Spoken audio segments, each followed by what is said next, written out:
Bonjour à tous, alors aujourd'hui nous allons apprendre comment additionner avec des nombres relatifs.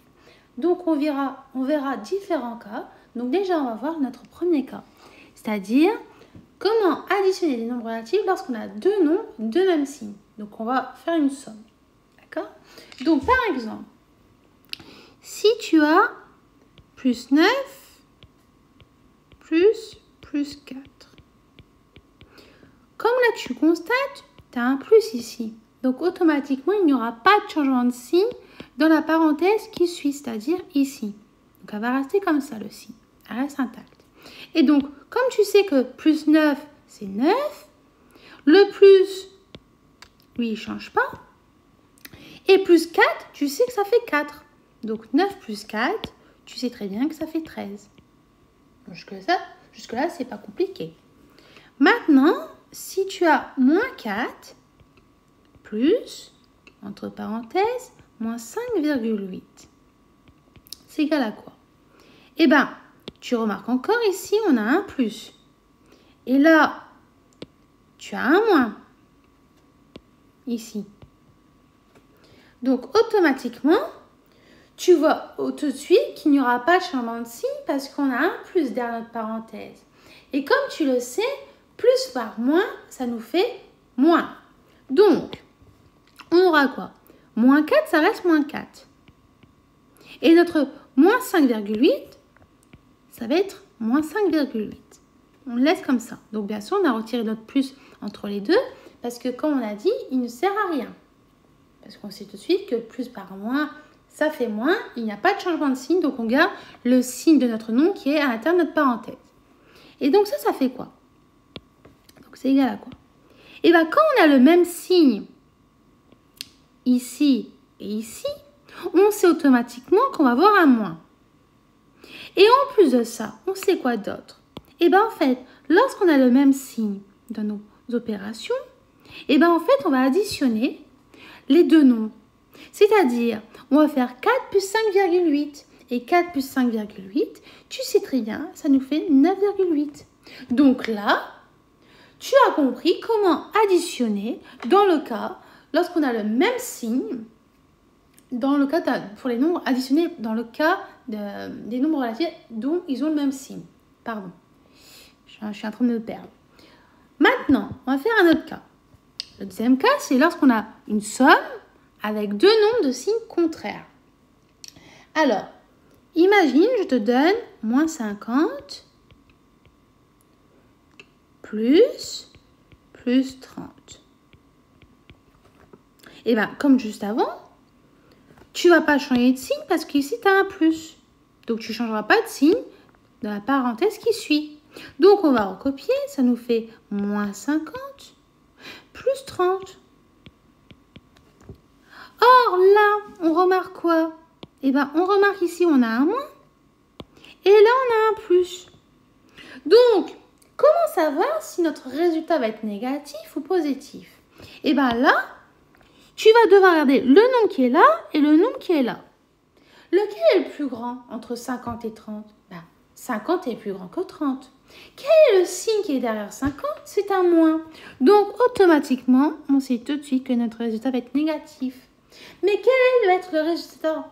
Comment on va savoir? Eh bien là, dans ce cas-là, tu vas devoir faire une soustraction. Je m'explique. Tu vas faire 50 moins 30, le plus grand nombre, moins le plus petit. Et 50 moins 30, ça nous donne 20. Maintenant, je te donne un autre exemple. Si tu as plus 7, plus moins 8, ça nous donne quoi?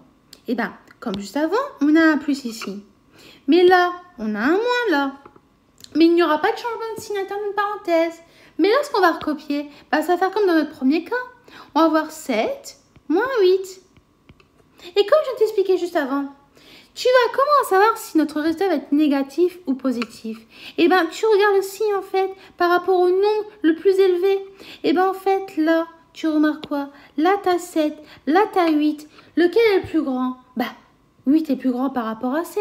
Quel est le signe de 8 et quel est le signe de 7? Eh bien, le signe de 8 est négatif. Et comme 8 est plus grand que 7, donc automatiquement, notre résultat va être négatif. Et comme je t'ai dit juste avant, pour trouver le résultat, dans le cas que les signes sont contraires, tu vas effectuer une soustraction dans ta tête. Donc 8 moins 7, ça te fait 1. Donc notre résultat, c'est moins 1. D'accord? Maintenant, on va faire un autre exemple encore. Si on a plus 60, plus moins 40. Donc comme tout à l'heure, là on a un plus entre les deux parenthèses.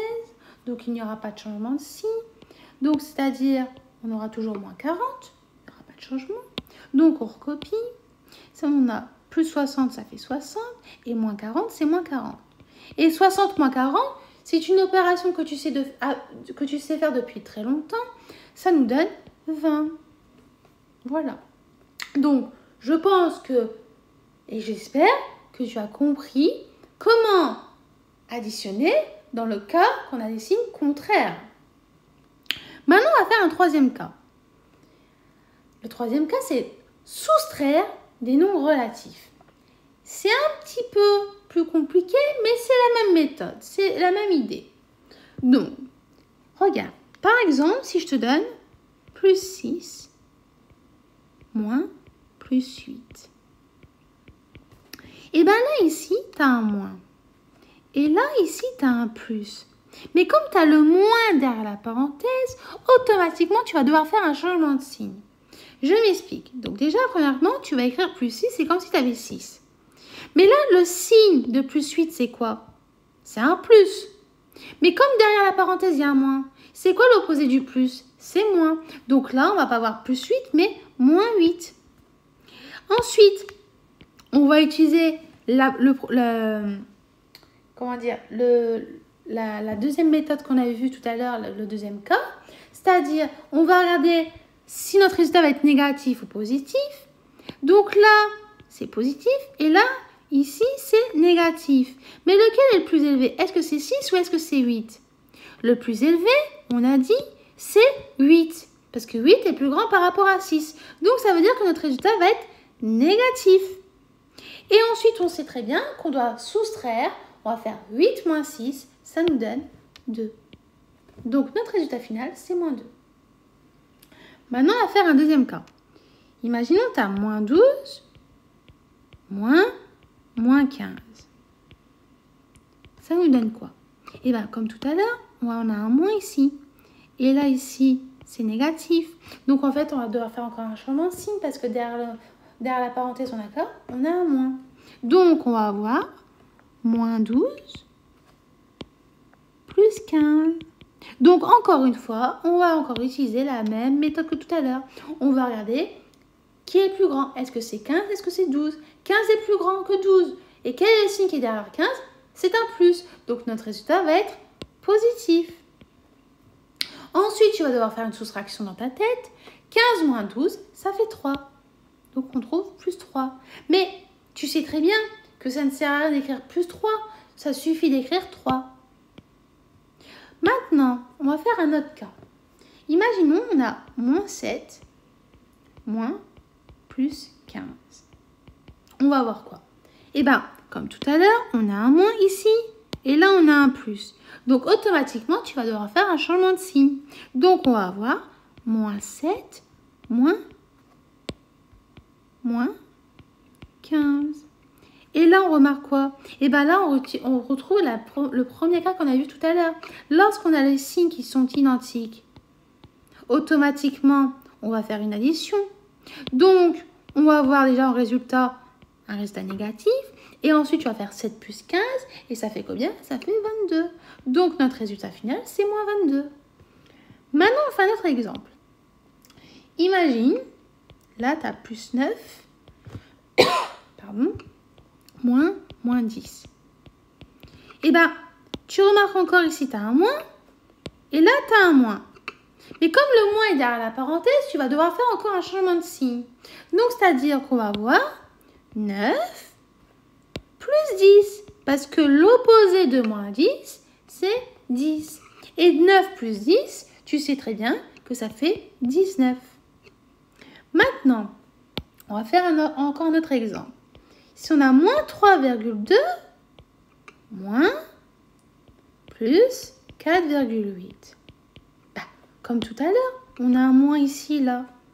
Et là, on a un plus. Et comme le moins qui est entre les deux parenthèses, qui est derrière la parenthèse du plus 4,8, et bien en fait, automatiquement, on va devoir faire encore un changement de signe.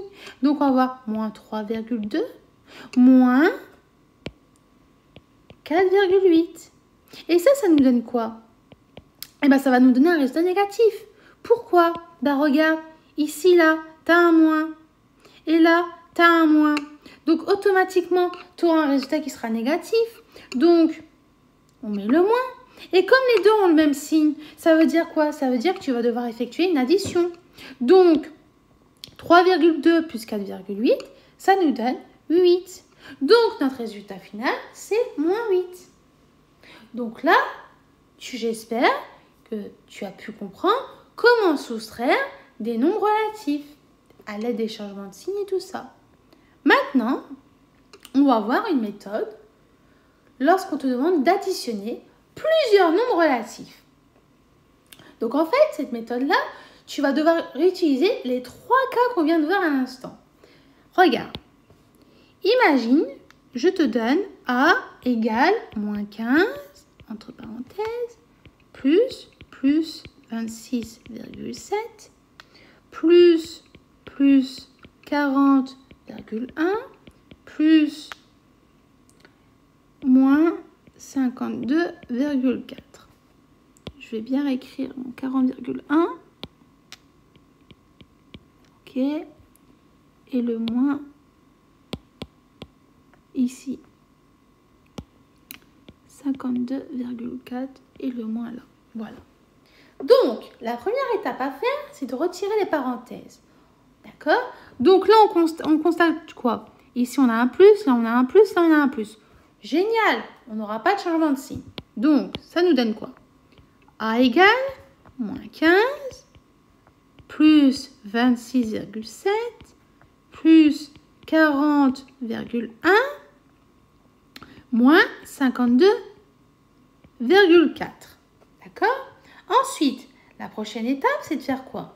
Eh bien, en fait, je te conseille de souligner étape par étape les étapes que tu vas faire. Donc là, par exemple, on va souligner cette étape-là. Parce que tu sais très bien, lorsque tu fais une addition, tu calcules de gauche à droite.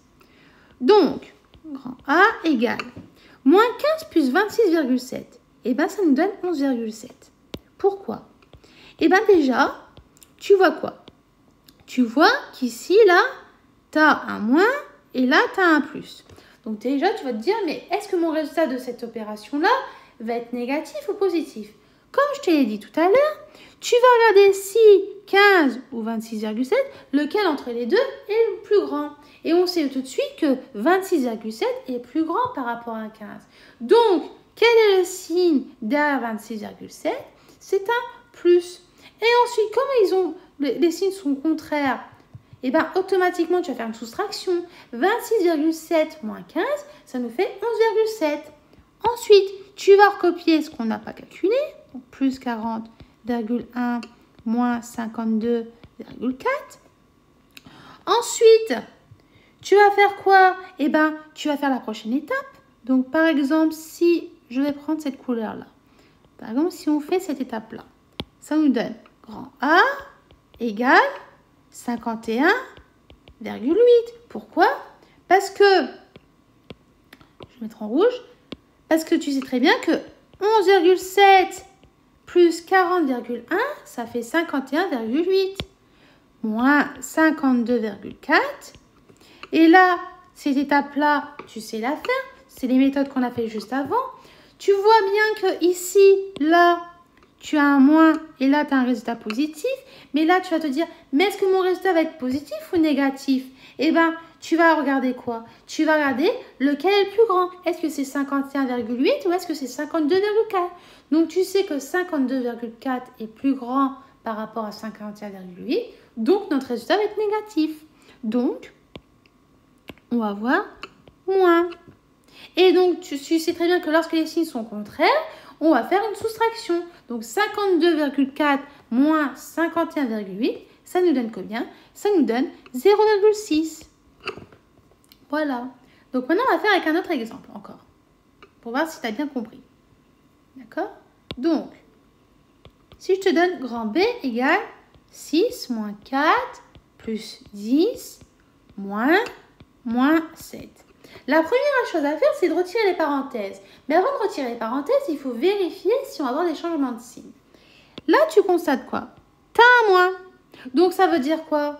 Ça veut dire qu'il y a un danger. Ça veut dire qu'on va devoir faire un changement de signe. Attention. Donc, on a B égale à 6 moins 4 plus 10. Et l'opposé de moins 7, c'est quoi? Bah, c'est 7. Pourquoi?